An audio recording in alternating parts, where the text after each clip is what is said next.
Here to weigh in is Minority Whip Steve Scalise. He's the Republican congressman from Louisiana, as I pointed out before the break, my friend as well. Congressman, thank you for being here. So, yeah, great to be with you. It's going to be fun. Happy New Year. Happy New Year. I can't wait for this segment because I want to hear your thoughts on leadership. I think we all agree that Republicans are going to take the House in 22, but let's just game this out a little bit. She hands the gavel off to someone at some point before they turn it over to you. Who do you think that is? Who it will be? Do you think she'll hang on to it? Yeah, and look, I mean, this is a big parlor game being played in Washington. First, never count her out because, you know, she said she was going to leave a few times and she hasn't. We're working really hard to get the House back, but there hasn't been an election yet. I wish it was tomorrow. We would run the table, but it's still not till November. And so, you know, we're working on recruiting candidates, raising money. They're working on trying to ruin this country. And I think that's the biggest reason we're going to win the majority back is because they've gone so far to the big government socialist left, and we're working on those conservative policies people care about.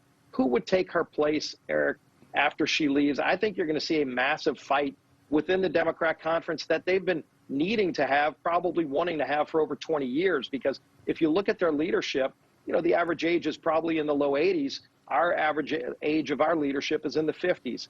And so I think there's a next generation, in essence, that's been wanting to change out leadership for a long, long time, except Pelosi raises all their money. She probably raises $100 million every cycle, and there's nobody close to her. So the first question would be, who's going to step up and do that?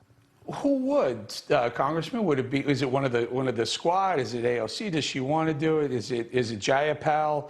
Is it Hakeem Jeffries, whose name who's been floated?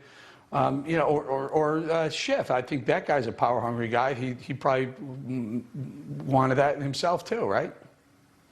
Well, you know, and Schiff is so toxic and radioactive and has so many problems of his own. But if you look, I think they're going to move further to the left, which ought to wake up everybody in America that thinks there's any moderates left in the Democrat Party.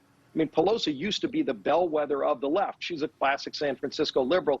Today, she's probably in the middle of their conference philosophically because the socialists have taken over.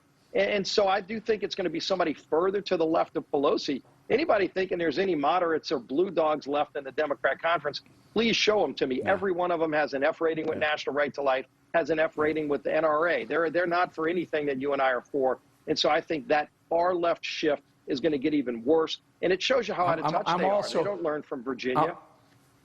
I'm also, Congressman, I'm also against their socialist tendencies. I mean, the squad, AOC, her green agenda would cost $100 trillion. She's a straight up socialist. She's a Bernie Sanders socialist.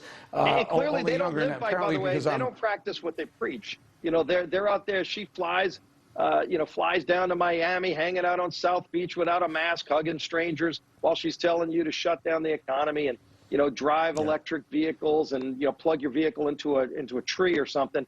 I mean, none of this stuff they talk about makes sense, but they don't care. They're wrecking the economy, and the country's fed up with it. Congressman, I don't want to lose this because this is my opportunity. Okay, you guys win the House. I'm confident you're going to win the House. You're going to win the House. Kevin McCarthy is the odds-on leader if he wants it, but there are rumblings of he may not be the best for the party. I know he's your friend. Tell me, who would be the Speaker of the House if you win it? Well, it'll be Kevin McCarthy. And, you know, if you look, he's already been talking about the things that we're going to do to lay out a bold agenda. You know, I think we ought to be Reagan-esque in terms of, nothing pastel, but let's lay out big, bold, conservative ideas to run on. I know a lot of people talk about a 1994 contract with America type of agenda. I think you're going to see something like that because a lot of our members care about the policies. It's not just how bad the Democrats are. And believe me, you could see everything from a border crisis to an inflation crisis to an energy crisis. There's a crisis of confidence in this administration. But then what are those bold conservative ideas that we would bring forward on the House floor if we were in the majority? I think those are the sort of things you're going to see us rolling out in these next few months to get people excited, not just about how bad the Democrats are. Right. The polling shows they already know that. What will we do? So, and again, I'm cutting you off again. I used to play professional baseball, played for the Pirates. My weakness was a hard slider on the outside of the plate. I'm going to throw you a hard slider on the outside of the plate. Let's go. You take back the House. Donald Trump wants the gavel for Speaker of the House. What does Steve Scalise and what do the members say? Well, I've talked to President Trump many times in this last year.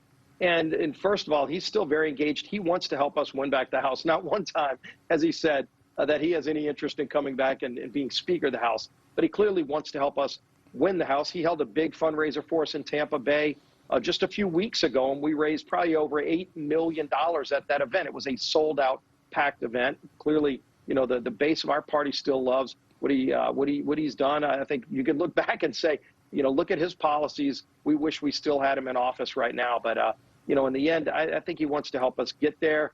You know, what happens in 2024, nobody knows. But let's go get the House back, and then we'll see what happens after that. All right. We're going to have to leave it there, but I, for one, would love the idea of Donald Trump being Speaker of the House, sitting behind Biden at the State of the Union. I'll tell you what, gaveling him in. Baseball analogy, he didn't come to the plate to bunt, I can tell you. You know, we're all going to be swinging for the fences. That's true. And, That's true. And this country needs us to be swinging for the fences Yes, and hit it to right field, because so far they've been going heavy left field to the foul Far pole. left. Congressman, I got to go. We're going to bring you back, but always great having you on, my friend. Thank you. Great being with you in the new year, Eric.